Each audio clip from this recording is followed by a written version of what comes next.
Bicara demokrasi untuk kritis sekarang udah takut mau kritis di media sosial, takut di undang-undang ITE, ya kan? Takut kena ciduk. Nah. Bentar ya bang, kena ciduk. Bangkai bang ya. Kalau saya melihat para aktivis-aktivis yang biasa mengkritisi itu sudah paham. Nah biasanya yang tidak bisa menahan diri ini masyarakat biasa yang tidak paham dalam hal aturan, yang ini yang asal saja berkomentar dan lain sebagainya. Ini harus hati-hati juga masyarakat ini mampu menahan diri. Kunci dari era digital adalah menahan diri. Bukan menahan diri, menahan jari ya.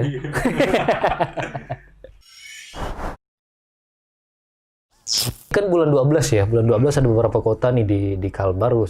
Di Kalbar itu ada pilkada. Iya, ada 7 daerah yang pilkada. Saya tidak melihat gaung-gaung ini kampanye di media sosial itu loh. Setidaknya ada gerakan masif dari tim mereka gitu. Atau memang tidak efektifnya untuk mempromosikan calon-calon ini melalui media sosial.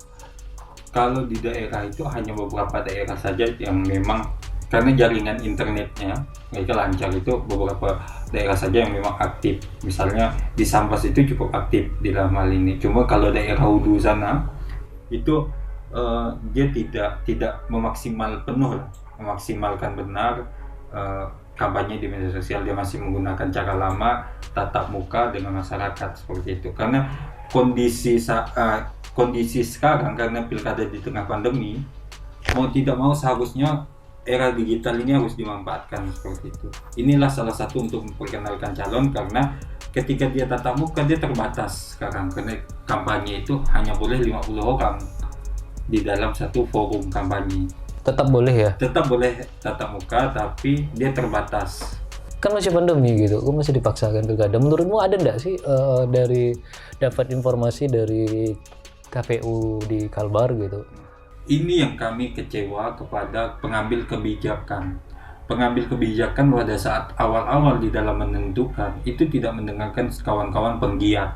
Rata-rata penggiat demokrasi atau penggiat pemilu di Indonesia ini, jadi mengatakan jangan adakan dulu pilkada karena kita belum mampu menstabilkan lah penyebaran COVID ini. Harusnya ditahan dulu, nunggu sudah mereda, ini barulah kita masuk. Bukan nunggu sudah habis ya, mereda. Tapi kan tiba-tiba DPR RI, pemerintah sudah berkuat, istilah membuat kebijakan bersama KPU RI, bersama Bawaslu RI dan penyelenggara lainnya, itu ketok palu menyepakati tanggal 9 Desember menyelenggarakan pilkada. Nah, pokoknya dalam hal ini sebenarnya di awal memang kami masalahkan kebijakan ini, tapi ketika sudah berjalan mau tidak mau, karena ini sudah ditetapkan, cuma menjadi masalah sekarang partisipasi masyarakat itu akan diragukan.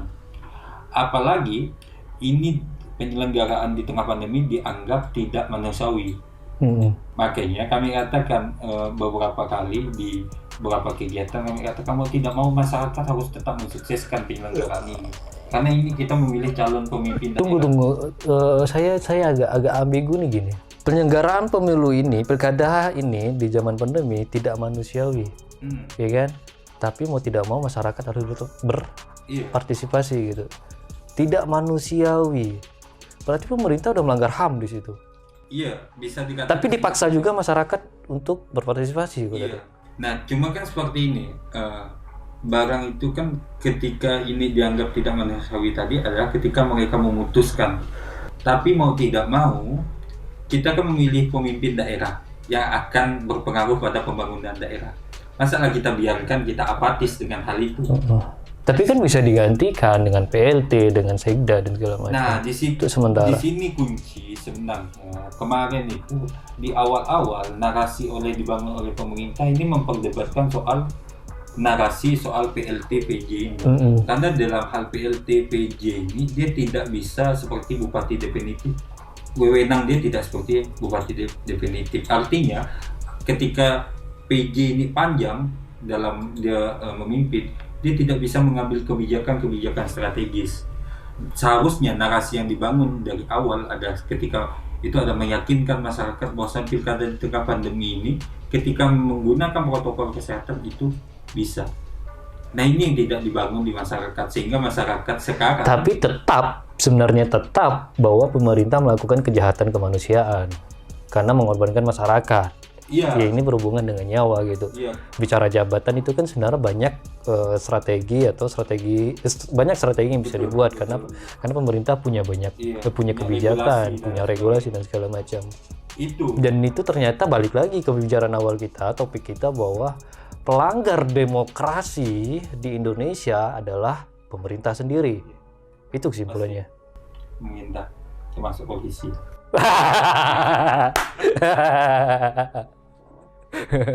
Jadi saya rasa tidak perlu dibahas apa ya, tapi harus dilaksanakan juga. Tidak perlu kayak gitu, udah titik sebenarnya.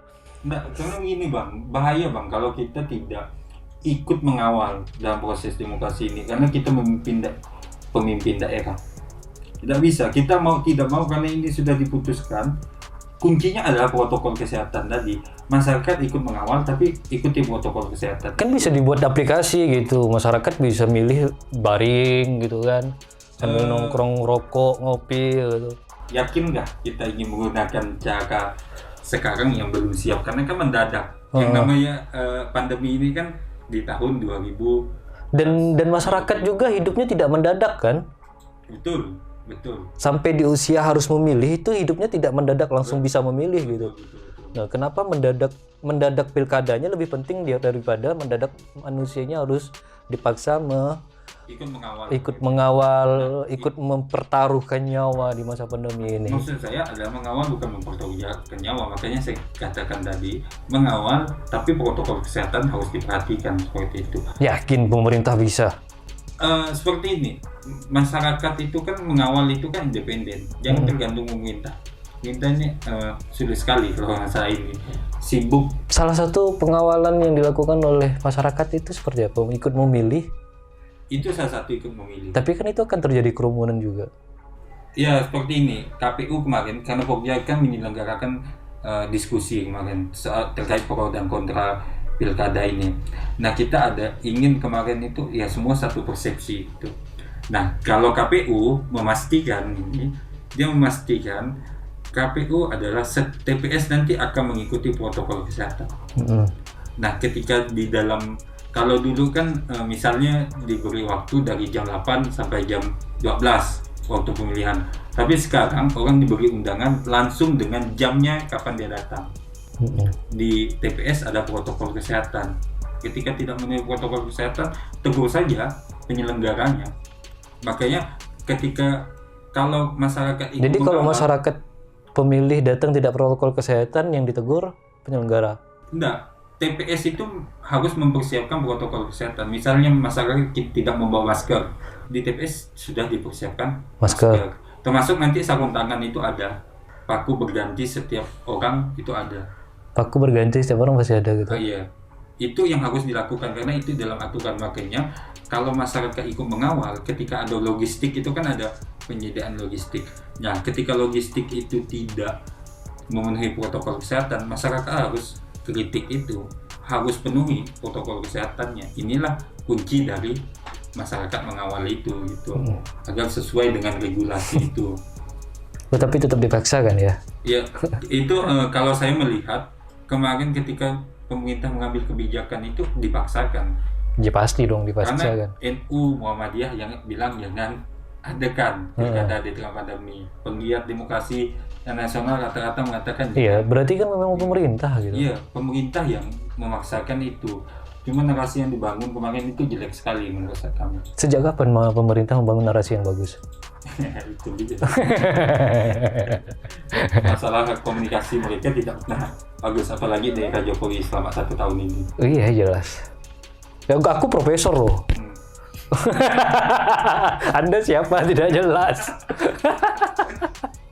Kalau saya bilang hoak ya hoak gitu kan. Nah, kalau prediksi kawan-kawan di kelompok kerja Rumah Demokrasi nih, partisipasi masyarakat terhadap pilkada kelak di bulan 12 bulan depan itu menurun atau gimana itu? Kalau di pemilu 2019 kalau tidak salah itu ada 79 pemilu 2018 itu 75. Kalau 2020 kami prediksi itu hanya sekitar 70-73% Partisipasi. iya partisipasi karena pandemi ini. Tapi ini rasa pesimisnya ya. Artinya kan kita harus optimis. Artinya kami mengatakan optimis di sini adalah kami terus ikut mengajak masyarakat itu ya ikut berpartisipasi dalam hal memilih itu gitu. Dan kami akan ikut meyakinkan lah bahwasannya di TPS ini aman di dalam hal penyelenggaraan. Dan saya meyakinkan bahwa pilkada tidak aman. Kalau Iya betul. kan gini, maksudnya Itu kan memilih untuk tidak memilih itu kan demokrasi gitu. Dan kalau- itu hak. Kalau saya tidak seperti itu. Karena kalau kita baca, kalau kita main aturannya, mengajak orang golput itu menjadi masalah. Dalam Ada aturan ya? ada aturan. Ada tindakan kriminal. Tidak boleh mengajak orang golput. Itu akan ditindak secara hukum. Tapi ketika dia tidak mengajak tidak masalah. Kalau abang tidak ingin menggunakan hak pilihnya, itu tidak masalah. Tapi Dan- yang masalah adalah ketika Mengajak secara mobilisasi massa. Nah, terkadang orang-orang yang biasanya kita kan pernah menjadi bagian golput juga gitu kan. Kita golput adalah ketika yang ditawarkan tidak sesuai dengan kita. Ini menjadi evaluasi bagi partai politik ketika menawarkan calon kepada kita. Jangan sampai masyarakat ini kecewa dengan pilihan atau kecewa dengan yang mereka tawarkan. Dan sejauh ini itu yang terjadi gitu. Iya, betul. Masyarakat sudah tidak percaya dengan siapapun yang mencalonkan diri gitu. Makanya ya ketika ideal itu tidak bisa dicapai, ya minimal adalah pilihlah pemimpin orang yang benar-benar bertanggung jawab. Jadi kalau misalnya bertanggung gini, jawab, dia tepat janji ya. misalnya jumlah pemilih ini di satu kabupaten ini, misalnya ya, contohnya 100 gitu, 100.000, ya kan? Dan ternyata partisipasinya jauh menurun dari prediksi. Kalau KPU tadi 77, jauh dari prediksi dan jumlahnya itu di bawah 50%. Itu menurut aturannya apakah? Karena kita kan seperti ini, suara terbanyak itu yang terpilih. Iya. Nah, itu menjadi masalah. Makanya masyarakat jangan sampai golput ujung-ujungnya nanti yang terpilih yang suara terbanyak orang-orang yang tidak tepat seperti itu. Nah, harusnya kalau masyarakat lihat, kontrol, rasional, kritis, cerdas tadi memilih itu jangan sampai orang-orang yang salah ini yang terpilih. Karena kita kan hanya bisa menerima tawaran dari yang menetapkan calon-calon ini kan. Oke lah, KPU menetapkan secara aturan gitu, tapi secara kontestasi. Tapi kan yang ditawarkan itu adalah partai politik itu. Nah, ini menjadi masalah selama ini. Ya rata-rata yang milih, misalnya pilkada, rata-rata yang milih pusat. Siapa lobby pusat itulah yang akan menjadi calon. Nah, harusnya ke depan tuh harus ada uji kelayakan apakah orang ini layak. Itu selama ini belum pernah dilakukan. Di Kalbar. Di Kalbar belum pernah dilaksanakan hal seperti itu. Apalagi di wawancara seperti itu, ini pun hanya formalitas agar terlihat cantik di masyarakat seperti itu. Oh itu. Ya, uji kelayakan. Jadi wawancara yang dilakukan oleh penyelenggara itu hanya formalitas gitu, agar terlihat cantik. Bukan penyelenggara, artinya partai politik. Partai politiknya. Partai politik kan karena bakal calon kan. Kalau ini kan sudah lagi kepada, kalau KPU penyelenggara ini kan sudah menetapkan sebagai calon gitu. Nah, biasanya di dalam hal menjaring bakal calon ini, partai politik itu tidak maksimal. Harusnya adalah uji kelayakan di situ dan lain sebagainya. Kalau bisa jangan partai politiknya dong. Harusnya partai politik. Janganlah. Karena mereka yang menetapkan siapa Pas akan kalau jadi partai politik kan pasti ada lobby politik di situ. Nah, itu yang saya katakan selama ini yang menjadi masalah itu adalah orang-orang pusat yang menentukan. Bukan di KPU di sini. Maksudnya gini, kan ini bakal calon. Orang ini akan menjadi bakal calon. Nantinya orang ini didaftarkan ke KPU.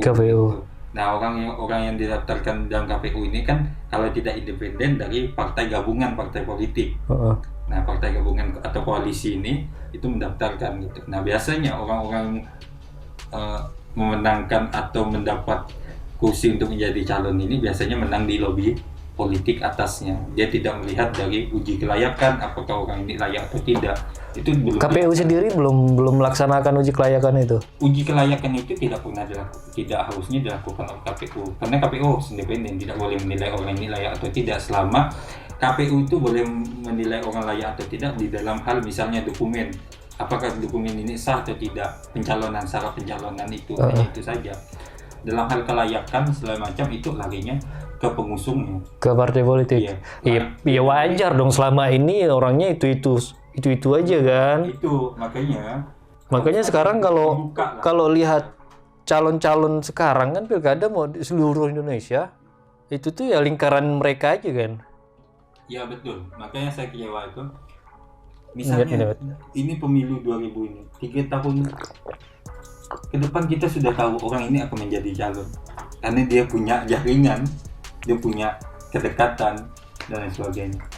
Sedangkan kita belum tahu kapasitas dia, belum tahu kelayakan dia. Ya kita hanya tahu dari jaringan dia, ini menjadi masalah. Dan tidak mungkin juga untuk mencalonkan secara independen.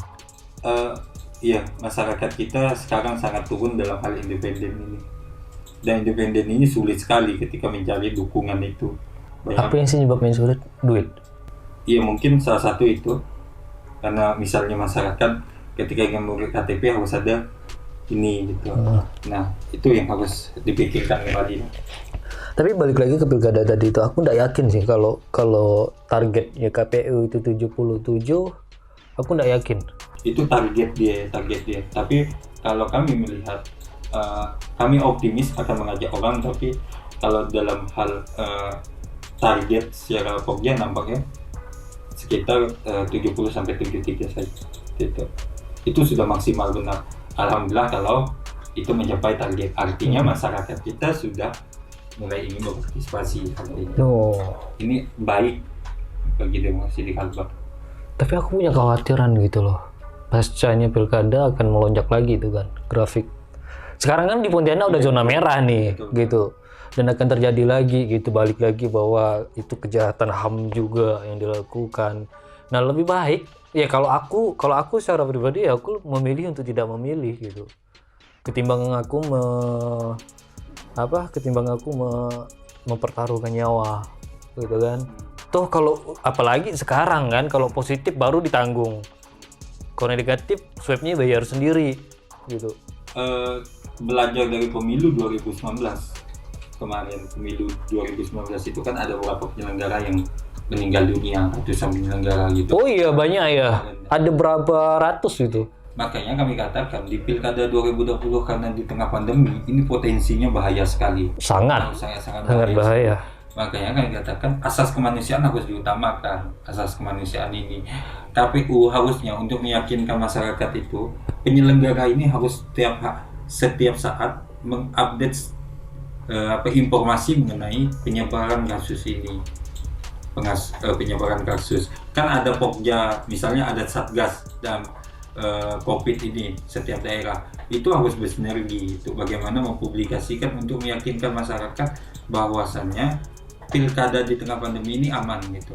Ketika ini tidak bisa diyakinkan, ya akhirnya partisipasi itu akan menurun. Saya yakin seperti itu. Peluangnya mungkin besar kali ya kalau prediksi kawan-kawan Pokja. Peluang ini maksudnya terjadinya kecurangan-kecurangan di masa pandemi yang mudah sekali dilakukan. Iya, ada beberapa hal misalnya money politik karena ekonomi orang menurun ya betul, money politik. Money politik ini menjadi salah satu potensi money politik itu, maka saya katakan tadi money politik itu tergantung masyarakat lagi. Masyarakat jangan memilih karena dia memberi uang karena masalah 5 tahun dibayar 200.000 paling. Iya, oke. Kalau itu ya oke. Iya. Nah, kalau yang terjadi kecurangan di KPU-nya gitu. Bukan di KPU, di ini TPS. Kan itu mungkin saja terjadi dan itu bukan hal yang aneh lagi gitu. Itu menjadi kunci masyarakat itu mengawal. Ya siapa juga mau ngawal disuruh kerumunan enggak boleh. Ya kan bahkan untuk hadir mencoblos saja itu udah dikasih jam gitu dan iklan-iklan pemilu di TV juga sudah ada gitu dan disarankan kalau jangan berlama-lama di TPS Dan mungkin saja itu terjadi gitu. Apa yang mau dikawal di TPS, kita jangan disuruh lama-lama, kita datang dari jam diundang dengan jam yang udah ditentukan gitu. Nah, untuk mengantisipasi di TPS ini gitu loh. Kalau di pelosok-pelosok itu kan susah sekali loh. Setelah TPS kan ada DPT-nya, di situ lah menjadi penentu. Di TPS tadi ada apa? Ada DPT, daftar pemilih tetap. Daftar pemilih tetap. Nah, disitulah menjadi penentunya, sehingga masyarakat harus ikut mengawal. Orang-orang yang terpilih ini kan bukan orang jauh, kecuali dia milih tambahan gitu. Orang jauh, bukan orang jauh, sehingga orang kenal ketika memilih orang ini. Nah, di dalam perhitungan, kalau biasanya terjadi misalnya kecurangan ketika perhitungan, masyarakat kan bisa ikut mengawal perhitungan itu asalkan protokol kesehatan. Maka saya katakan Asalkan protokol kesehatan. itu menjadi kunci. Tapi 7 kabupaten di Kalbar ini kan ada rata di kabupaten ya. Di kabupaten ya, bukan di dekat ibu kota. Iya, alhamdulillahnya untuk beberapa kabupaten zona kuning semua, satu ya kalau tidak salah itu zona orange. Yang lainnya zona pink. Kalau merah kota, Sintang saja zona orange kalau tidak salah. Oh gitu. Mengambil kata. Ya, miris sekali ya sebenarnya kalau dengar cerita. Ya ngapa sih gitu? Aku cuma pikir dari dulu tuh, ya udahlah tahan dulu gitu kan, daripada pilkada di tengah pandemi gitu. Itu jujur saja kalau bicara, ya pemerintah menggaungkan bahwa bahayanya COVID gitu. Sementara di sisi yang lain, di kebijakan lain seperti pilkada tetap dilaksanakan gitu. Dan itu ambigu sekali, bingung sekali gitu. Masyarakat yang menjadi bingung. Dan orang-orang yang kritis mulai menjustifikasi bahwa itu tindakan kejam terhadap kemanusiaan dan segala macam, sampai mempertaruhkan nyawa masyarakat. Dan saya yakin kalau melihat kondisi sekarang di mana ekonomi dan segala macam, apalagi ditetapkan jam kerjanya, masyarakat ya seperti dulu lah.